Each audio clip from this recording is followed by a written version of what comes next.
menderita sakit itu, yang diingat dosanya, karena dosa itu akan membuat dia tidak masuk dalam kerajaan surga. Tapi puji Tuhan, waktu saya mengalami musibah kecelakaan kerja, saya nggak ingat dosa. Saya hanya bilang saya nggak mau diamputasi, cuma gitu aja. Siapapun yang menolong saya, tolong sampaikan saya tidak mau diamputasi. Hanya itu saya katakan. Saya nggak ingat masalah dosa. Karena sebagai orang percaya, kita harus siap baik atau tidak baik waktunya, atau menurut kita menurut saatnya. Kalau yang namanya kematian itu tidak bisa kita tolak.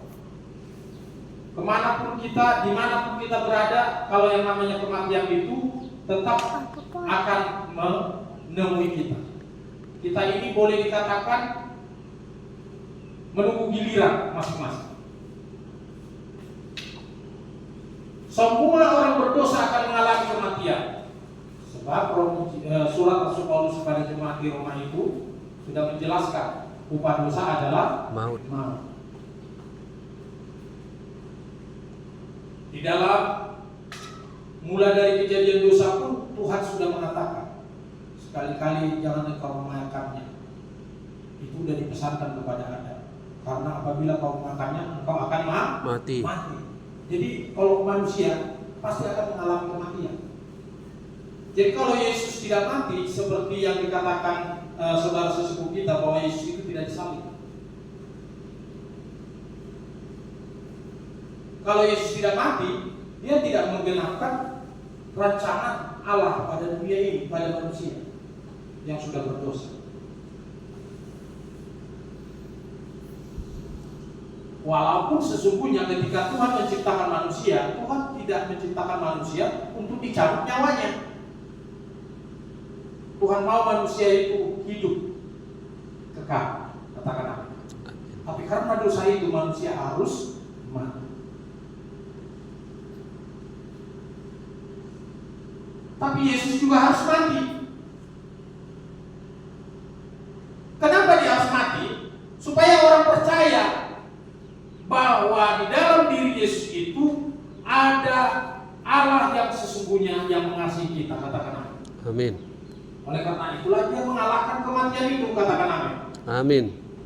Makanya setiap orang yang berdosa yang percaya kepadanya, walaupun dia sudah mati, sesungguhnya dia hidup. Hebat. Makanya ajaran orang Kristen yang benar adalah hidup bagi Kristus, mati adalah keuntungan. Jadi perhatikan, hanya Yesuslah jalan, kebenaran dan hidup. Tidak ada seorang pun sampai kepada Bapa kalau tidak melalui Yesus. Nah, ini penting ini. Sematkan ini di dalam hidup kita. Sematkan. Kalau di sini belum seberapa saudaraku, tapi kalau di daerah padat penduduk itu yang pindah-pindah agama itu sudah banyak. Banyak. Dari Kristen ke sebelah, dari sebelah ke Kristen. Sudah menyeberang ke sana, ke sebelah, pindah lagi ke sebelahnya. Dan banyak ini. Dan biasanya orang-orang yang seperti ini di kalangan orang-orang yang terkenal, wah ini jadi pemasukan ini di dalam media. Nah kita yang ada di pedalaman ini, perhatikan baik-baik. Hanya Yesus saja. Amin. Amin. Kita mundur lagi. Jauh ke belakang di dalam Injil Yohanes itu dikatakan di Yohanes pasal 3. Perhatikan di sana. Yohanes pasal 3.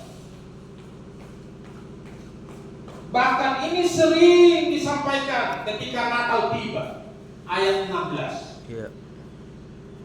Yohanes pasal 3 ayat 16, di sana firman Tuhan mengatakan, karena begitu besar kasih Allah akan dunia ini, sehingga Ia telah mengaruniakan anaknya yang tunggal, supaya setiap orang yang percaya kepadanya tidak binasa, melainkan beroleh hidup yang kekal. Jadi hanya orang yang percaya kepada Yesus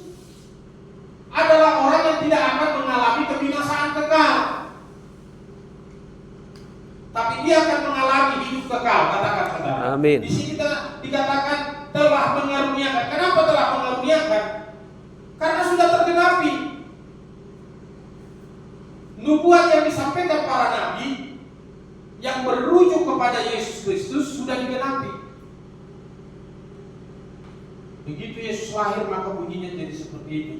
Bukan dikatakan inilah yang kunubuatkan dan bukan begitu perkataan Bapa. Tetapi para rasul yang menyampaikan itu. Jauh sebelum